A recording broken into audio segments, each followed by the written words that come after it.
أنزلناه قرآنا عربيا لعلكم تعقلون نحن نقص عليك أحسن القصص بما أوحينا إليك هذا القرآن وإن كنت من قبله لمن الغافلين قال يوسف لأبيه يا أبت إني رأيت 11 كوكبا والشمس والقمر رأيتهم لي ساجدين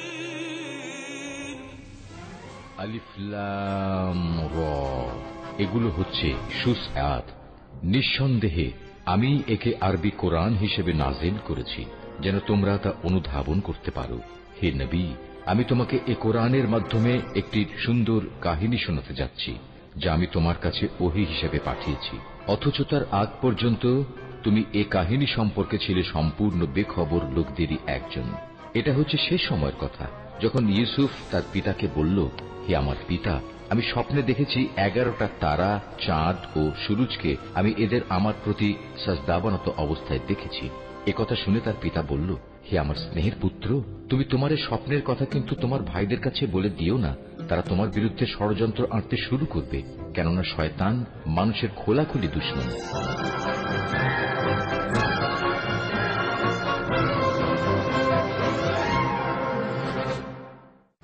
তাদের বিচার আপাতত পরে করা যাবে। তারা আপনাকে মিথ্যে বলেছে। আমি আপনাকে দেখতে এসেছি, কিন্তু ইউজারশিপের পক্ষ থেকে নয়।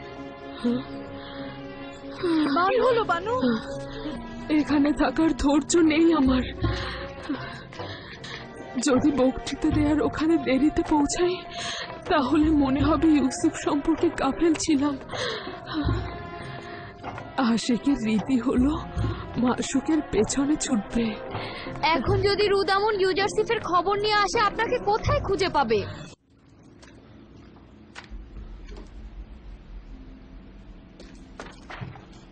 রওনা হও।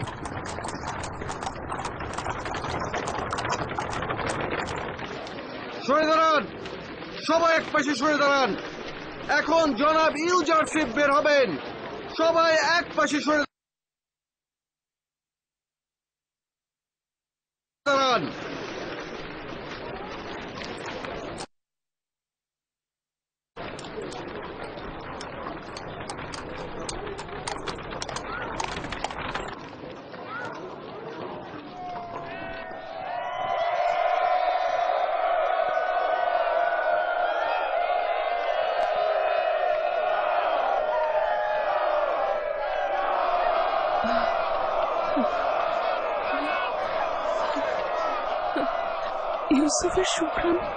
ইউসুফের সুঘ্রাণ পাচ্ছি। ইউজারশিপ রাজমহল থেকে বের হলেন বানু। দরুদ মিশরের মন্ত্রী মহোদয়, দরুদ মিশরের জীবিকার অন্বেষণ দানকারী, দরুদ মিশরের মহান উপদেষ্টা এবং মিশরের খোয়াব বিশ্লেষণকারী, দরুদ স্বর্ণখচিত কিতাবের অধিকারী আলী জনাব ইউজারসি। শুকরিয়া মহান খোদা তাআলা দরুদ মিশরের সকল সেনাদের উপর। ইউসুফ, ইউসুফ, ইউসুফ! এমন একজন খোদা যিনি একজন গোলামকে তার প্রতি আনুগত্য আনার কারণে সেই গোলামকে আজিজে মিশর করেছেন, আর তার প্রতি নাফরমানি করার কারণে সেই গোলামের মালিকের শান শওকত ও কুদরতকে ধুলায় মিশিয়ে ফেলেছে।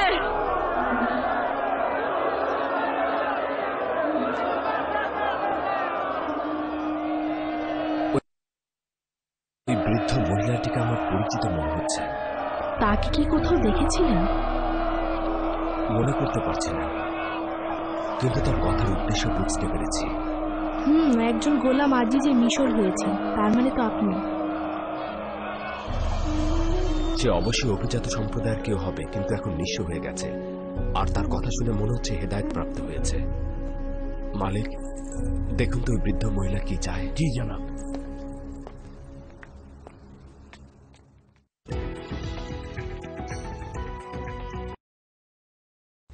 জনাব ইউজারশিপ বলেছেন যা কিছু প্রয়োজন পূরণ করা হবে।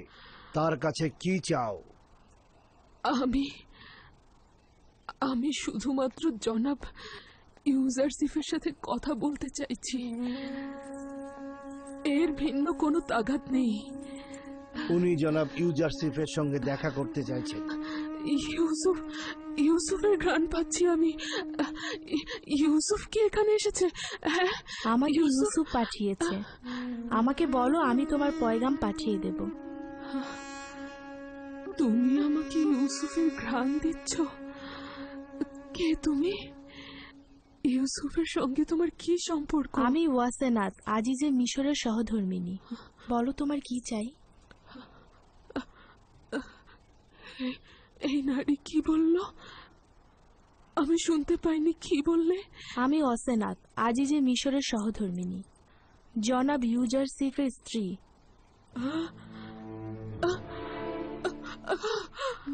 বানু, বানু, বানু, কি হলো আপনার? বানু, বানু, কি হলো আপনার? বানু, কি হলো আপনার? বানু,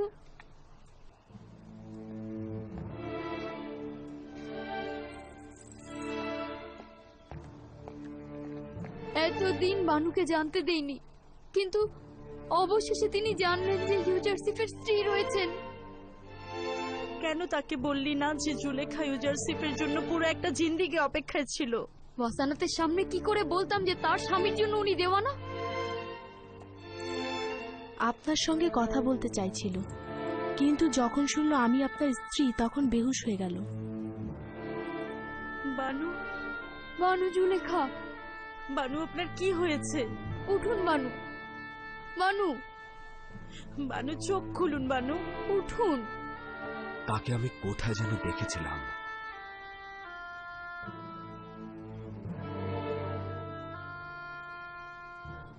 মনে হচ্ছে এই বৃদ্ধ মহিলাটিকে আমি খোয়াবে দেখেছি। সে তার চেহারা ঢেকে বেশ কয়েকবার আমার কাছে সাহায্য চেয়েছে। তিনি কি সেই যার খোঁজে ছিলেন? জানি না, সম্ভবত। যাই হোক, তাকে রাজমহলে নিয়ে যাও এবং আমি ফিরে না আসা পর্যন্ত তার দেখাশোনা করবে। চলো, রওনা দাও।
আমাদের কোথায় নিয়ে যাচ্ছ হরেন হোপ? মহামান্য বাদশার ফরমানে অখনাতুনের দরবারে। প্রস্তুত রয়েছে জনাব হরেন হোপ। চলো, রওনা হও।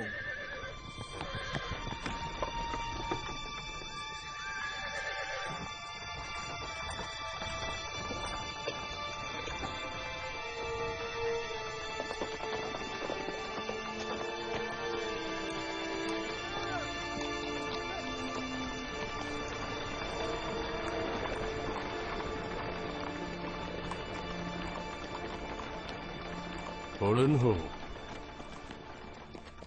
আমি কি একটা সওয়াল করতে পারি? বলুন জনাব অজ্ঞামোহর, আপনি সওয়াল করতে পারেন। আমাদের আমেন হতে বা তোমাদের ভাষায় অখুনাতুন আমাদের কেন তলব করেছে জানতে পারি? বিচার কার্য শুনানির জন্য শহরের কিছু গণ্যমান্য ব্যক্তির সম্মুখে আপনাদের জিজ্ঞাসাবাদ করবে। জনগণের মধ্যে প্রচলিত ছিল যে আমুন কথা বলতে পারত এবং জীবিত ছিল, শুধুমাত্র পাথরের মূর্তি ছিল না।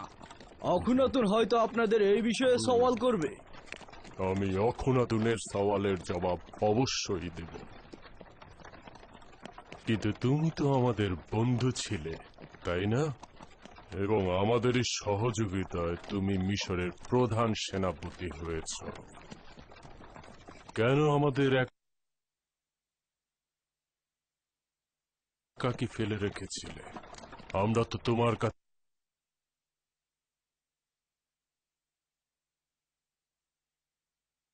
সাহায্য চেয়েছিলাম। আমি এখনো আমুনের ইবাদতকারী, কিন্তু আমার এবং মিশরের সকল মানুষের বাদশা। আমার দিল চায় আপনাদের জন্য কিছু করতে, কিন্তু আমি অপারগ। আচ্ছা, জানো আমাদের কে বিচার কার্য করতে চায়? ধারণা করছি জনাব ইউজারসিফ। ইউজারসিফ কি এখন আমাদের পিছনে লেগে আছে? সে কি কখনোই আমাদের একা থাকতে দেবে না?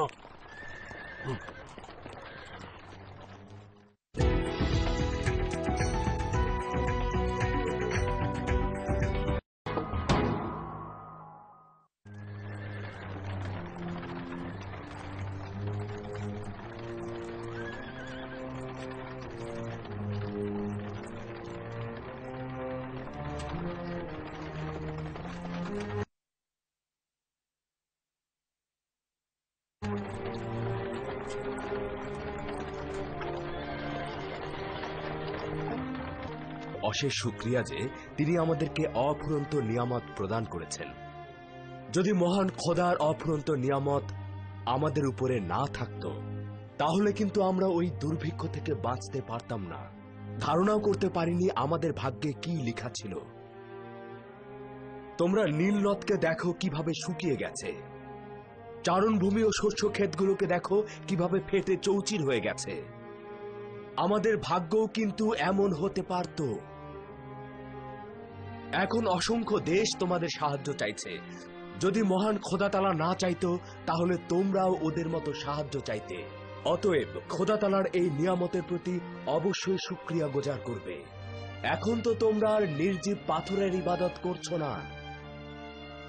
সেই সকল নির্জীব পাথরের পরিবর্তে এখন থেকে একক ও অদ্বিতীয় খোদার ইবাদত করবে।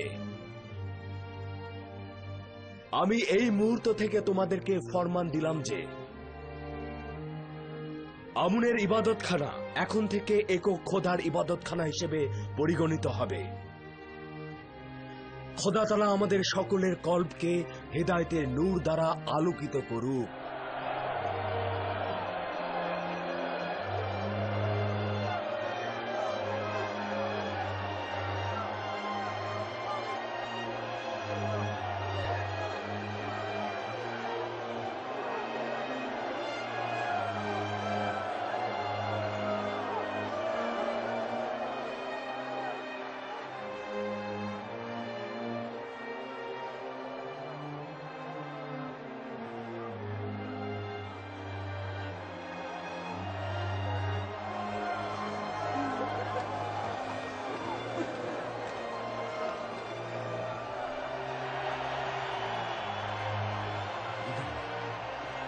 জনাব হুদামুন। জি আলী জনাব, রুদামুন।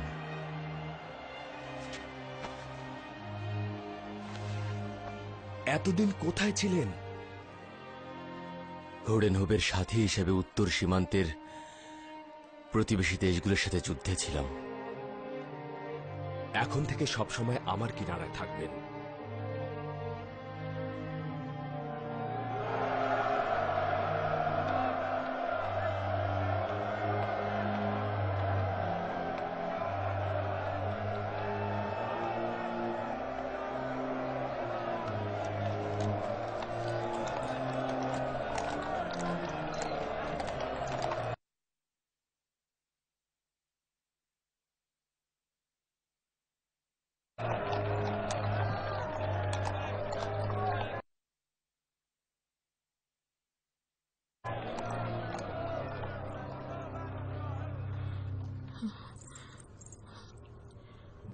এটা কোথায়?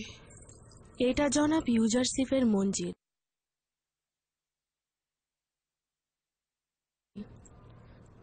আমি এখানে আপনাকে নিয়ে এসেছি। তুমি কি ওয়াসেনাত, ইউসুফ নবীর স্ত্রী? আমি ভেবেছিলাম ইউজারসিফকে আমি সবচেয়ে বেশি ভালোবাসি, কিন্তু আপনার খাদেমদের কাছ থেকে যা শুনেছি তা থেকে আমি সিদ্ধান্ত নিয়েছি যে আপনার কাছ থেকে আমি ইশক ও মহব্বতের সবক নেব।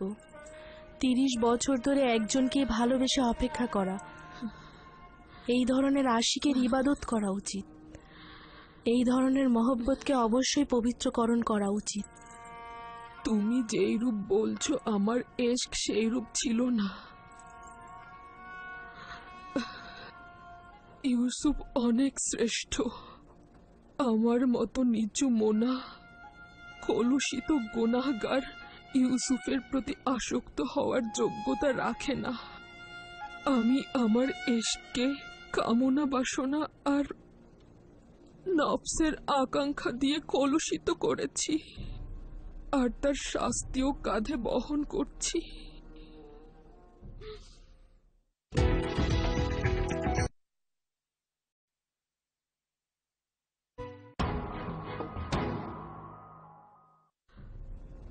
তুমি ভাবছো সবকিছু জানো, কিন্তু না।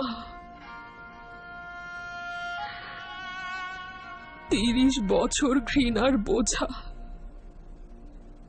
30 বছর ব্যঙ্গ বিদ্রুপ শুনেছি, অপমানিত হয়েছি, 30 বছর চোখের জল ঝরিয়েছি,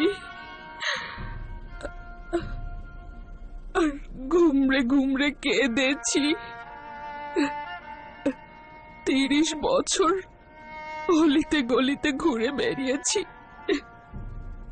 30 বছর ধরে ছুটে চলেছি, কিন্তু মাকসাদে পৌঁছাতে পারিনি। ক্ষণিক সময়ের জন্য আমি আপনার সঙ্গে রয়েছি, যার কারণেই জানাটা স্বল্প।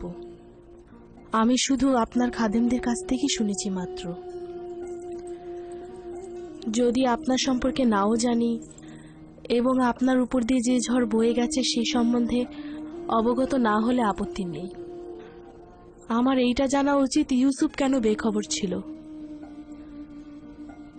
সে এই সওয়ালের জবাব দিতে বাধ্য। না, তোমার খোদার কসম, তার সাথে এভাবে কথা বলো না। কিছুটা ধৈর্য ধরুন, আমি এখনই ফিরে আসছি। জনাব ইউজারসিফ কোথায়? মহামান্য বাদশাহ অখুনাতুনের সঙ্গে রাজ দরবারে রয়েছেন। আমার সঙ্গে এসো। ওয়াসেনাত, ওয়াসেনাত থামো, ওয়াসেনাত। ইউসুফ কি করে জানবে আমার উপরে এত ঝড় বয়ে গেছে? সে তো সকলের দুশ্চিন্তার সঙ্গী। সে জনগণের কষ্ট মোচনের জন্য সদা ব্যস্ত। করে জুলেখার কথা চিন্তা করবে। শুনেছি আপনি যখন ইবাদতখানায় থাকতেন তখন আমুন মানুষের সঙ্গে কথা, তখন নিজে কি বিশ্বাস করেন যে অবস্থায় আমুনকে খাদেমদের দ্বারা লুকানো হয়েছিল সেই আমুন কথা বলতে পারে? সাধারণ মানুষকে ওহির দোহাই দিয়ে ধোঁকা দেয়া যায়, কিন্তু জনাব ইউজারসিফকে ধোঁকা দেয়া সম্ভব নয়। হাকিকত হচ্ছে আমুনের কাছাকাছি একটা জানালা দিয়ে কণ্ঠ পরিবর্তন করে মানুষের সঙ্গে কথা বলতাম। শব্দগুলো ইবাদতখানার প্রতিধ্বনি হয়ে মানুষের কাছে পৌঁছত। মানুষ ভাবত আমুন কথা বলছে। আমুন। অজ্ঞামোহর, আপনি একজন চালাক প্রকৃতির লোক। কেন এই উপলব্ধি ও অনুভূতিগুলো মানুষের সাহায্যে কাজে লাগাননি? একটি মিথ্যে বিষয় বারবার বলায় ধীরে ধীরে সেটি সত্য হিসেবে মেনে নেওয়া হয়, আর আমরাও আমুনকে খোদা হিসেবে না করি। মিষ্টি মধুর দুনিয়ায় মানুষের আহম্মকি মূর্খতা খুব বেশি প্ররোচনা ছিল। জনগণ এগুলোই চেয়েছে, আর আমরাও নিজেদের লাভের জন্য এগুলো লুফে নিয়েছি।